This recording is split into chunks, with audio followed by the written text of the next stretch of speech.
नमस्कार दोस्तों, आप देख रहे हैं सरकारी जॉब भर्ती। लगातार एडीओ का क्लास ले रहे हैं और इस एडीओ के क्लास के माध्यम से अनेक जो प्रश्न हैं उनके बारे में देख रहे हैं। जैसे कि क्या है, अभी हम लोग जो देख रहे हैं वहाँ आजीविका संबंधी जो योजना है उसके अंतर्गत मैंने आपको थ्योरी में बताया था हरित क्रांति है, श्वेत क्रांति है और कुछ अन्य क्रांतियों के बारे में।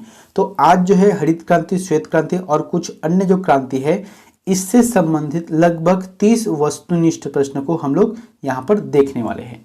तो दोस्तों, अगर आप चैनल पर नए हो तो चैनल को सब्सक्राइब कर देना और जब भी देख रहे हो तो वीडियो को पूरी तरह से देखना और लास्ट में हमें कमेंट करके ये बताना कि जो मैंने प्रश्न दिया था उसका आंसर क्या हो सकता है। ठीक है। अगर आपको इस वीडियो का अगर फ्री में पीडीएफ चाहिए तो टेलीग्राम चैनल पर जाना, वहाँ से आप लोगों को फ्री में मिल जाएगा।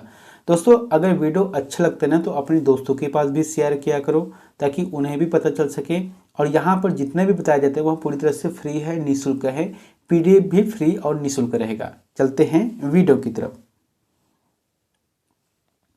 पहला प्रश्न है, नोबेल शांति पुरस्कार प्राप्त अमेरिकन वैज्ञानिक नॉर्मन बोरलॉग का नाम संबंधित है। बताना है, पहले ही प्रश्न में क्या दिया गया है, नोबेल शांति पुरस्कार प्राप्तकर्ता। इसका मतलब है कि जो वैज्ञानिक है नॉर्मन बोरलॉग, इसे जो है नोबेल शांति पुरस्कार दिया गया है, शांति के क्षेत्र में नोबेल पुरस्कार दिया गया है। अब बताना है कि यह किससे संबंधित है। तो सही जवाब क्या जाएगा, हरित क्रांति से है। दूसरा है मेक्सिको से अधिक उपज देने वाले गेहूं की किस्म निकालने के साथ, यानी कि डी ऑप्शन सही रहेगा, जो कि एक और दो सही हैं, मतलब डी रहेगा। ठीक है, यहाँ पर क्योंकि डी में जो है एक और यहाँ पर क्या है दो, ये दोनों बातों के लिए कहा गया है। तो इस आधार पर याद रखना है। और ये कहाँ से है, अमेरिका से है, जिसे नोबेल पुरस्कार दिया गया था 1970 में। आपको ये भी याद रखना है।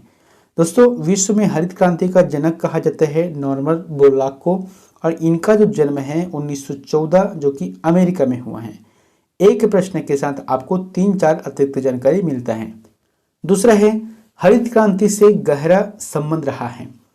तो बताना है हरित क्रांति से जो गहरा संबंध रहा है वहाँ किस क्षेत्र में रहा है।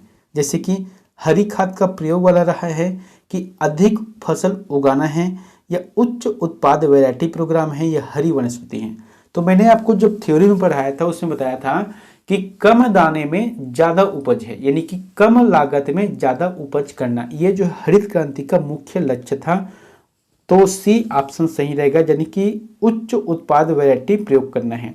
जैसे कि आप गेहूं लगा रहे हो तो गेहूं में जो है उच्च जो गुणवत्ता वाली गेहूं का बीज है उसे आप लगाओ और उससे जो है अत्यधिक मात्रा में गेहूं का उत्पादन करो। तो यही है सी ऑप्शन।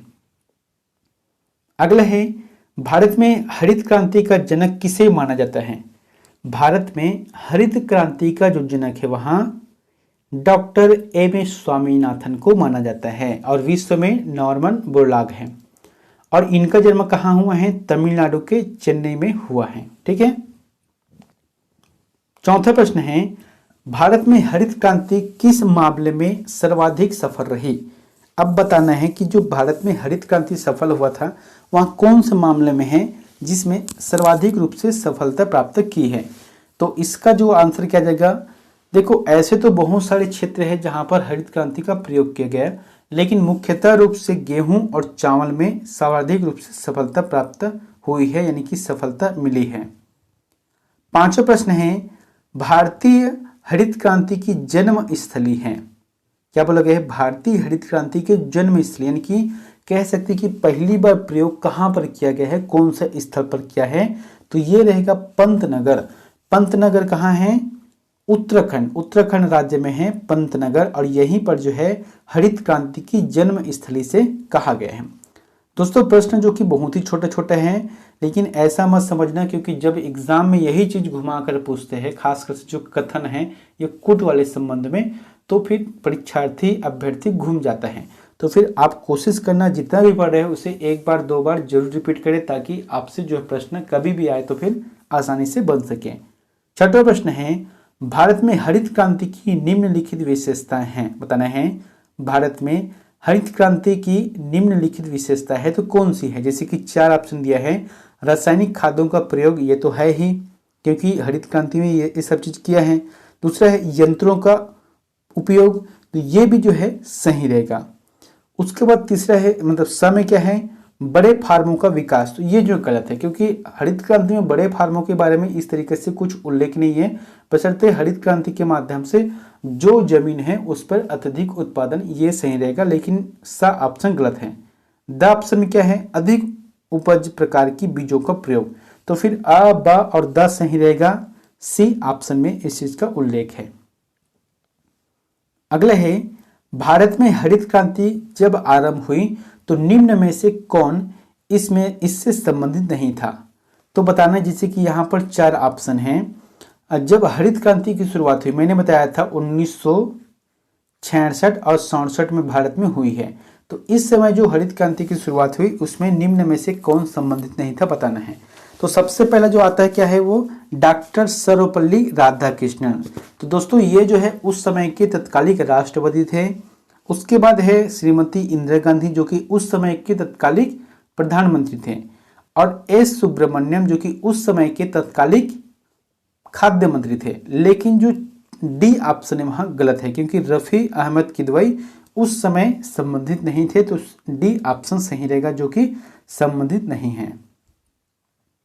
अगला है भारत में हरित क्रांति के योगदान के लिए किसे भारत रत्न से 1998 में सम्मानित किया गया। यहां पर प्रश्न को अच्छे समझना, क्या बोला गया है, भारत में हरित क्रांति में योगदान जो दिया है उसके लिए भारत रत्न से 1998 में किसे सम्मानित किया गया। तो दोस्तों इसका जो आंसर आ जाएगा वहां सी सुब्रमण्यम, क्योंकि ये जो है उस समय के तत्कालिक खाद्य मंत्री के तौर पर मंत्री बने हुए थे। ठीक है, मैंने यहाँ पर व्याख्या करके लिखा है 1998 में इसे भारत रत्न दिया गया। अब देखो जो यानी कि जो हरित क्रांति का जनक है क्या है, एम.एस. स्वामीनाथन। इन्होंने जो मुख्य भूमिका निभाई है, लेकिन खाद्यान्न मंत्री को 1998 में भारत रत्न दे दिया गया, जबकि मेन रोल जो किनका था वहां स्वामीनाथन का था। और इनको 2024 में भारत रत्न मिला है। 2024 के 9 फरवरी 2024 को भारत रत्न देने की घोषणा हुई है और मार्च 2024 को इन्हें प्रदान किया है। तो इस प्रकार से है। लेकिन 1998 की बात पूछता है तो आपको सी सुब्रमण्यन ऑप्शन सही लगाना रहेगा। अगला है अधिक उपज देने वाली उन्नत किस्म के बीजों का कार्यक्रम, जिसे क्या बोलते हैं, HYVP 1966-67 में शामिल 5 फसलों में निम्न में से कौन से युग्म सही हैं। तो देखो 5 फसल के मतलब इनका प्रयोग किया गया था, ये इतना बात तो कन्फर्म है। जैसे कि इसमें जो ऑप्शन है उस आधार पे धान, गेहूं, ज्वार, बाजरा और मक्का, तो ए ऑप्शन सही रहेगा, जो कि 5 फसलों को निम्न क्रम के हिसाब से वहां इन पर प्रयोग किया गया। लेकिन अगर जिस समय 1966 और 67 में बात किया जाए, जैसे प्रयोग किया गया तो उनके उत्पादन है वहाँ सबसे ज़्यादा गेहूं में देखने को मिला। गेहूं के बाद धान है, धान के बाद मक्का है, मक्का के बाद ज्वार और बाजरा आ जाएगा। तो इस प्रकार से रहेगा। फिलहाल जो अभी प्रश्न पूछा गया है उस हिसाब से ए आंसर सही रहेगा। अगला है भारत में हरित क्रांति से कौन से राज्य सर्वाधिक लाभान्वित हुए। तो कौन से राज्य लाभान्वित हुए, तो मैंने बताया था जैसे कि ये हमारा भारत देश है, ठीक है ये। तो इस तरीके से यहाँ पर क्या है, राजस्थान है, पंजाब है, हरियाणा है और पश्चिमी उत्तर प्रदेश, तो ये आ जाएगा। फिलहाल जो ऑप्शन क्या है, पंजाब, हरियाणा और पश्चिमी उत्तर प्रदेश सही रहेगा। अगला है न्यूनतम समर्थन मूल्य यानी कि एमएसपी के संदर्भ में निम्न कथनों पर विचार करें। एमएसपी न्यूनतम समर्थन मूल्य, तो इसका ऑप्शन क्या रहेगा, यहाँ पर जो 3 है उसमें यह अत्यधिक उत्पादन की स्थिति में कीमतों में गिरावट से बचाता है। तो फिर ये तो बात बिल्कुल सही है, क्योंकि कभी कभी होता क्या है, अत्यधिक आवक हो जाता है, इसलिए उस फसल का उत्पादन रेट यानी कि जो रेट होना चाहिए वहाँ कम हो जाता है। तो इस चीज़ से बचाने का कार्य करते हैं। दूसरा किसानों के हितों के लिए फसल का न्यूनतम मूल्य सुनिश्चित करता है, तो ये भी बात सही है। तीसरा है यह किसानों को अपने उत्पाद में वृद्धि के लिए प्रोत्साहित देता है, तो ये भी बात सही है। तो डी ऑप्शन सही रहेगा। अगला है धारणी कृषि का अर्थ है। धारणी कृषि का अर्थ है तो क्या हो जाएगा, धारणी कृषि का अर्थ है ये रहेगा भूमि का इस प्रकार प्रयोग की उनकी गुणवत्ता अक्षुण्ण बनी रहे। यानी कि जैसे कि हम लोग जो भूमि है, ठीक है, जैसे कि 1 एकड़ का खेत है, हम ऐसा ना करें कि इतना ज़्यादा यूरिया, इतना ज़्यादा डीपी, पोटास, फिर उसमें कीटनाशक दवाइयाँ हैं, पालन पोषण के लिए अलग से दवाइयाँ हैं, इतना ज़्यादा प्रयोग ना करें कि उनके जो गुण हैं वह खत्म हो जाए। इसलिए कहा गया है कि उनकी जो गुणवत्ता है वह अक्षुण्ण रूप से बनी रहे, यानी कि उसमें जो चीज़ रहना चाहिए वहाँ बनी रहे। और ये जो है धारणीय कृषि का अर्थ कहलाता है। तो सी ऑप्शन सही रहेगा। अगला है, भारत में हरित क्रांति का विकास कितने चरणों में किया गया। मैंने बताया था भारत में हरित क्रांति का जो विकास है 3 चरणों में किया गया है। प्रथम चरण में है 1967 से लेकर 80 के मध्य चला है, एक है 1981 से 95 के मध्य चला है, और एक है 1995 से लेकर अब तक जो चल रहा है उसे कहा गया है। और ये सी ऑप्शन सही रहेगा, 3 चरण में। अगला है, इंद्रधनुषी क्रांति का संबंध है। इंद्रधनुषी क्रांति का जो संबंध है वह किससे है? हरित क्रांति से है, श्वेत क्रांति से है, नीली क्रांति से है? तो उपरोक्त सभी रहेगा। दोस्तों सभी को पता है कि रेनबो यानी कि इंद्रधनुष, इसमें 7 रंग होते हैं। तो स्वाभाविक बात है जितने भी क्रांति हुए हैं रंगों के आधार पे उसका नाम इंद्रधनुषी क्रांति है, जो कि उपयुक्त सभी सही रहेगा डी ऑप्शन के हिसाब से। इनका व्याख्या देखे तो यहाँ पर है, इसे द्वितीय चरण की क्रांति के नाम से कहा गया है। इनका जो अन्य नाम है वहाँ सतरंगी क्रांति भी से कहा गया है, क्योंकि 7 रंग होते हैं इंद्रधनुष में। इनकी अवधारणा एपीजे अब्दुल कलाम प्लस स्वामीनाथन, ये जो है एपीजे अब्दुल कलाम और स्वामीनाथन ने रखा है। अगला है, महाराष्ट्र में निम्न में से कौन सी एक फसल श्वेत स्वर्ण के नाम से जानी जाती है? यानी कि जो श्वेत स्वर्ण है इनके नाम से जानी जाती है। कौन से ऐसे फसल है? कपास। कपास को कहा गया है श्वेत स्वर्ण फसल। अगला है, भारत में हरित क्रांति से संबंधित शोध एवं कार्यक्रम कब गठन किया? बताना है, हरित क्रांति से संबंधित शोध एवं कार्यक्रम कब गठित किया गया? तो दोस्तों इसका जो आंसर क्या जाएगा 1965 रहेगा। क्योंकि देखो हुआ क्या है, हरित क्रांति के संबंधित जो शोध एवं कार्यक्रम का जो गठन किया गया था 1965 में किया गया है, लेकिन इनकी जो शुरुआत है 66 और 67 में किया गया है। अगला है, हरित क्रांति शब्द का प्रथम प्रयोग निम्न में से किसने किया था? बताना है, हरित क्रांति शब्द का प्रथम प्रयोग निम्न में से किसने किया था? तो इसका आंसर क्या जाएगा? विलियम गैंड। दोस्तों यहाँ पर क्या बोलोगे, शब्द की बात किया है ना। कभी कभी होता है जैसे कि कुछ कार्य होता है लेकिन उस कार्य के जो नाम है उसे कोई दूसरा डिसाइड करता है, तो उसी तरीके से हरित क्रांति जो शब्द कहा गया है ग्रीन रिवोल्यूशन, तो इसे जो है विलियम गैंड ने इसका नाम को प्रतिपादित किया है। तो सी ऑप्शन सही रहेगा। अगला है, नीली क्रांति का संबंध है, बताया था आपको कल ही, नीली क्रांति का जो संबंध है वहाँ मत्स्य उत्पादन से है। मत्स्य उत्पादन और समुद्री उत्पाद से है नीली क्रांति का संबंध। अगर झींगा मछली की बात करें तो वहाँ गुलाबी क्रांति के अंतर्गत आता है। अगला है, भारत में नीली क्रांति आरंभ हुई, तो बताना है भारत में नीली क्रांति यानी कि मत्स्य के क्षेत्र में क्रांति है वहाँ आरंभ हुई है, तो कब हुई है? 1970 में। ठीक है, 1970 इसका आंसर सही रहेगा। इनका जो जनक है वहाँ अरुण कृष्णन रहेगा, अरुण कृष्णन सही रहेगा।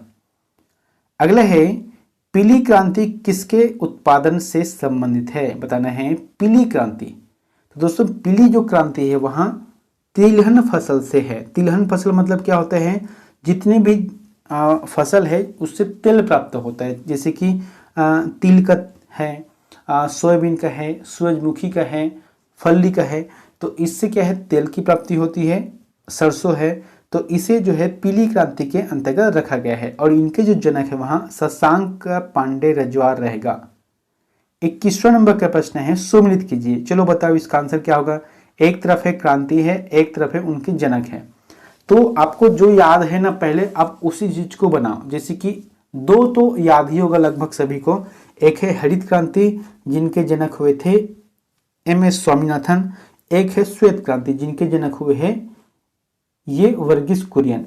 1 और 2 लगभग सही मिल रहा है, तो यहाँ पर देखो एक तो A हो सकता है या फिर B हो सकता है। ठीक है, अब आपको देखना है इसमें से बाकी दो सही कौन से हो रहे हैं। तो पीली क्रांति जो है वहां शशांक पांडे रजवार रहेगा और नीली क्रांति अरुण कृष्ण रहेगा, जो कि क्या है, दूसरा ऑप्शन बिल्कुल सही है। अगला है श्वेत क्रांति किससे संबंधित है।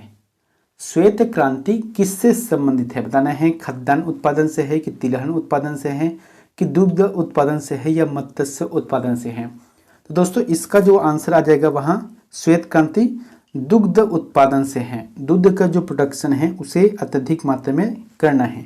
इनकी जो शुरुआत है 1970 में किया गया और इसका अन्य नाम है ऑपरेशन फ्लड के नाम से जाना जाता है। अगला है देश में श्वेत क्रांति को सिद्ध करने के लिए कितने चरण में लागू किया गया।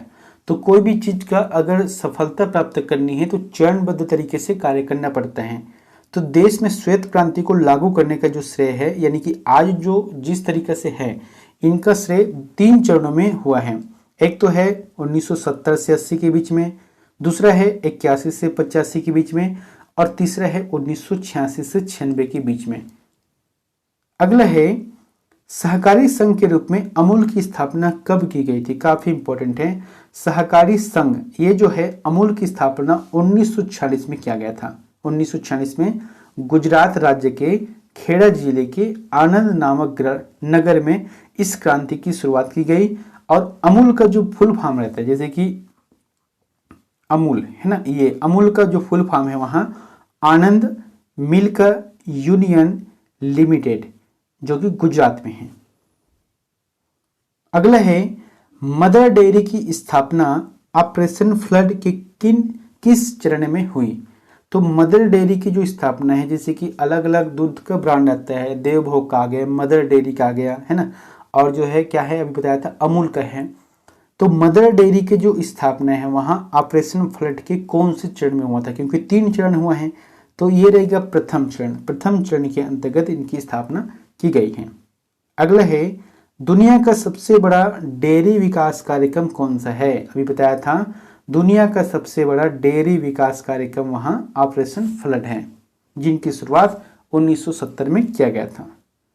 अगला है गोल क्रांति किससे संबंधित है बताना है। गोल क्रांति, तो दोस्तों ये जो गोल क्रांति वहां जैसे कि अंडा भी गोल रहते हैं, प्याज भी गोल रहते हैं, नींबू भी गोल रहते हैं, लेकिन गोल क्रांति की जो शुरुआत है वहां आलू के उत्पादन, आलू की जो प्रोडक्शन है उसे बढ़ाने के लिए किया गया था।